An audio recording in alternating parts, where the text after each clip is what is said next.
están? Les damos la más cordial de las bienvenidas a una edición más del programa Poder Ciudadano, Cooperación y Conocimiento contra la Corrupción.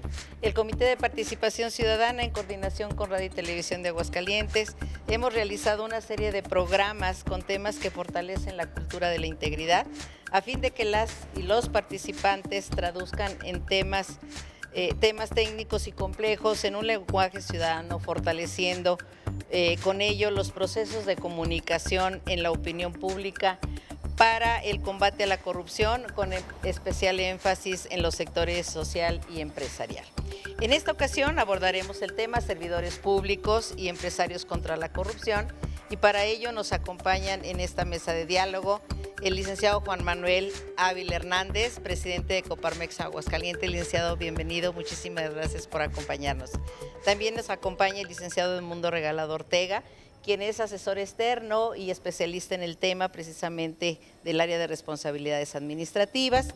Y nos acompaña también el licenciado Armando Reyes Robles Arenas, coordinador de responsabilidades administrativas del órgano superior de fiscalización del Estado de Aguascalientes. Licenciado, bienvenido. Licenciado Edmundo, muchísimas gracias por acompañarnos en esta mesa de diálogo. Y bueno, pues para iniciar con esta conversación, haremos un poquito de énfasis para poner en marcha el Sistema Estatal Anticorrupción y el Sistema Nacional. Fue necesario la emisión y reformar diversos ordenamientos jurídicos. Entre ellas, precisamente, se encuentra la Ley General de Responsabilidades Administrativas, la cual fue publicada el 18 de julio del 2016 en el Diario Oficial de la Federación. Y bueno, nos gustaría conocer un poquito, licenciado, en qué consiste esta ley realmente, qué es la Ley de Responsabilidades Administrativas. Bien, muchas gracias, muy buenos días a todos. Cumpliendo el objetivo de este programa y tratando de usar un léxico lo más común para que todos podamos comprender, la Ley General de Responsabilidades Administrativas es una ley que tiene como objeto principal el prevenir, el detectar y el sancionar actos de corrupción principalmente. Esta ley, por supuesto, tiene ese objetivo y bueno, pues una de las cosas que tenemos que nosotros comprender de este tema es que debemos de conocer que hay mecanismos de prevención, como es la presentación de la información patrimonial de cada uno de los servidores públicos, y que también tenemos mecanismos como la denuncia, por supuesto, que es algo que se debe fomentar, que todos ustedes de alguna otra manera deben de denunciar cuando tienen conocimiento de algún hecho que presuntamente sea un acto de corrupción. Y por supuesto, cuando se detecta, bueno, pues obviamente hay un procedimiento jurídico que está enfocado obviamente a obtener la verdad de los hechos y en su caso aplicar alguna sanción. Muchísimas gracias, licenciado. Licenciado Edmundo, nos gustaría también conocer su punto de vista. Adelante, por favor. Bueno, primero muchas gracias por la invitación, un placer estar con todos ustedes. Y efectivamente la ley establece las formas en las que debe de conducirse un servidor público, bueno, y también un particular también. Establece qué principios se deben de agotar, cómo se debe de conducir el servidor público y qué actos o qué es lo que debe hacer, qué es lo que no debe de hacer. Y en caso de que incurra en una figura que se le llama falta administrativa, pues entonces se va a ser sometido esa persona, ese servidor público o ese particular a un procedimiento de responsabilidad administrativa, y la ley precisamente, además de fijar esos principios, además de fijar esas condiciones, esas pautas, ese qué hacer, qué no se debe hacer, también establece el mecanismo para deslindar esa responsabilidad y como bien lo dice el licenciado, llegar a un punto de una sanción a esa persona que faltó o cometió un acto de corrupción. Muchísimas gracias, licenciado. Bueno, también es importante mencionar, y creo que algo novedoso de esta ley precisamente, es que aparte de que aparecen las sanciones a los servidores públicos, también esa novedad ahora existe en cuanto a también la sanción a particulares. Entre los que por ahí se mencionan están los partidos políticos, está los sindicatos, pero también algo muy importante, lo que es un particular, y sobre todo también el tema del sector empresarial. En este sentido, licenciado, nos gustaría, licenciado Juan Manuel, conocer cómo es este punto de vista de que esta ley con ese apartado tan novedoso también considera lo que es el sector público, los servidores públicos, pero también considera o contempla la sanción a los particulares. En este caso, bueno, pues nos enfocaremos al sector empresarial y también, desde luego, bueno, nos gustaría conocer su punto de vista desde esta novedad que contempla esta ley de responsabilidades administrativas. Claro que sí, bueno, pues muchas gracias por la invitación, encantado de estar aquí con todos ustedes. Como bien comenta, comisionada, este es un apartado, es una visión distinta a la que se tenía antes, donde se hablaba de la corrupción como si fuera un mal endémico y muy particular del Estado. No hablo del Estado Aguascalientes, sino del Estado, ¿no? Como la concepción de gobierno, y que solo ahí radicaba la corrupción y solo ahí se daba y solo ahí se podía combatir. Importante lo que decía el licenciado Hernando. Esta ley es para sí detectar, sí sancionar, pero también para prevenir.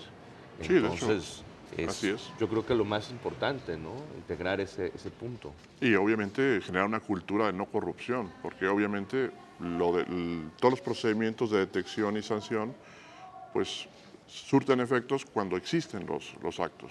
Realmente una de las cuestiones principales es tratar de modificar esa forma de ser, tratar de abolir la corrupción en todos los ámbitos, desde la parte educacional, obviamente, de todos los que formamos parte de la sociedad del Estado, ¿verdad? Sí, y no tendría razón de ser el solo hecho de sancionar una falta administrativa si no la vas a prevenir. O sea, por eso el objetivo es más allá. O sea, también es la prevención como el punto más importante de esta legislación.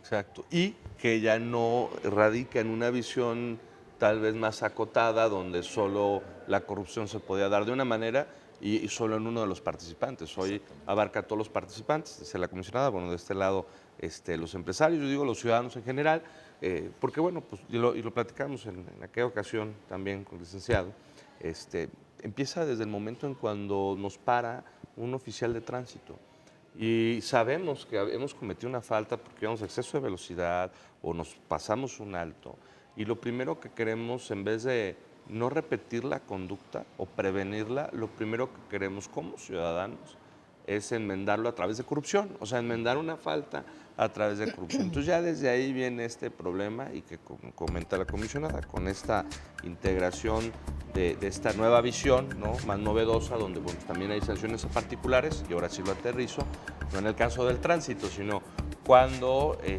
hay una licitación, cuando hay una obra pública, cuando hay compras